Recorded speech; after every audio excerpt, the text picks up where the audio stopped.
Mr. 300 himself, Mr. Gene Allen. I couldn't get him during the season, but I will say this. He kept his word, and as soon as the season was over and he had a break in his schedule, he stopped by. So I want to thank him. Ladies and gentlemen, Mr. Gene Allen. How you doing, sir? I'm fine, Mr. Tyler, and thank you again for inviting me out. And it's always a pleasure when I get an opportunity to share and match wits with you. Well, thank you for taking time out of your busy schedule, man, to be a basketball coach.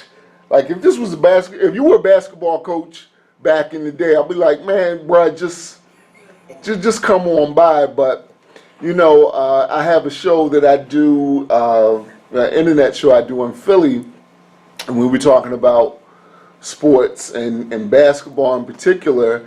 And unlike when me and you were coming up, basketball, or maybe I'm wrong, and that's why you're here. Basketball was a seasonal sport. You played it from like Thanksgiving. Well, Right, you're right. Sometime early. organized. Yeah. Organized. It was a seasonal sport. Right. Here it was like a semi-religion, but Right. you know. But now with AAU and all that stuff, it's 12 months out the year. Yes, it is. I don't, I'm not a big proponent of AAU, but it's a necessary evil. But I agree with you that basketball now is a 12-month, 24-hour, 7-day-a-week situation. Yeah, and we'll get into that because, in my opinion, there's some good with that, Right. and there's some bad. So we'll get into that. But I want to rewind and go all the way back and just say, brother, congratulations, 300 wins. Thank you.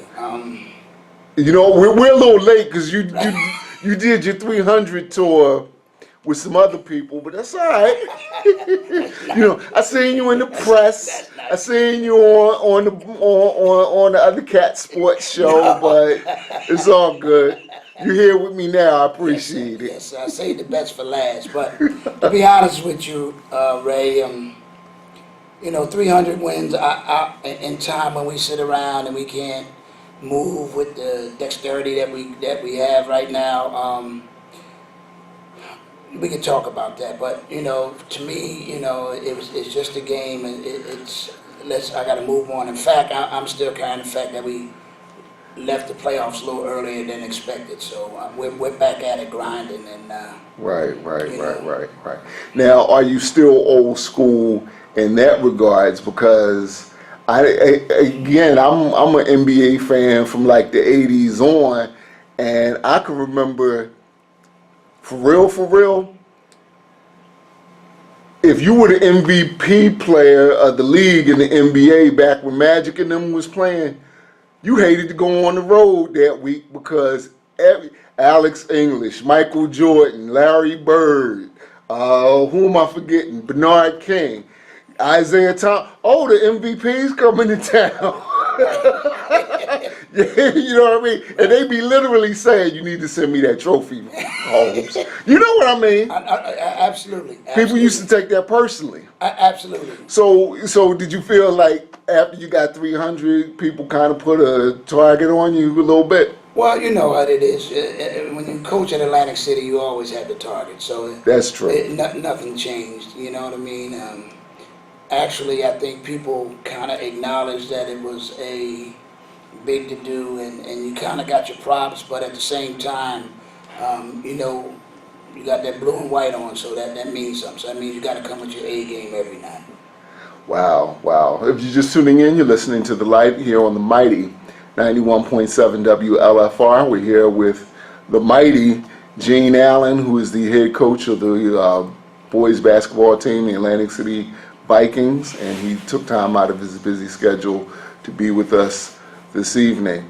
So, wow, listen, even though I never played for the High, I'm still kind of proud of that because I don't know if I told you the story. I remember one time I was on vacation, supposed to be on vacation, went to Philly, and there's a basketball court on 13th and I think Lombard. Okay. I'm just going out there to play, some pickup ball. And so we chit-chatting in between. And the guy who's sticking me was like, you play some ball? I said, I don't really play no ball. He said, well, where you from? I'm from Jersey, Atlantic City. Why'd I say that? Now, expectations a little bit higher. Absolutely. So Atlantic City still has some cachet in the high school basketball world. I would agree with that definitely. I would agree Okay, with that, all definitely. right, cool. Well, as always, as we're getting into the conversation, I want to thank you for the guidance that you've given our young men. I've told you this behind the scenes, in front of the scenes, on the radio, and all that. I'm proud of the 300, don't get me wrong, but the X's and O's don't mean so much to me as much as the guidance that you give our young men. And brothers like Akeem Lloyd, who, when I look at him, I feel like, me and you could fight over, who had the influence, because he writes poetry, but he also teaches basketball, and he teaches those skills. So how important is it to you that besides just learning how to go left, or how to finish a game, or how to rebound, how important is it to you that your young men know how to carry on for the rest of life after high school basketball? Well, that's where you and I are on the same page. That's the most important thing. I mean, I try to emphasize to the kid that at some point the whistle's going to stop blowing. But your life skills and the things that you do with the rest of your life will always, that's truly your legacy. I think that basketball is just a certain chapter in your legacy, but to be a well-rounded individual and a well-rounded man is the most important thing that you can possibly do.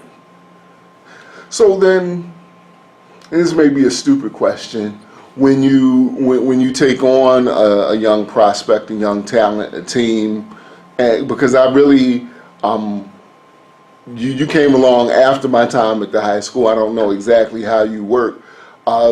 When you take on a team, a young prospect, you're getting a new freshman or transfer or whatever. You start to work with him. What is it that you really want to instill in him, or what is it that you want to give this young man?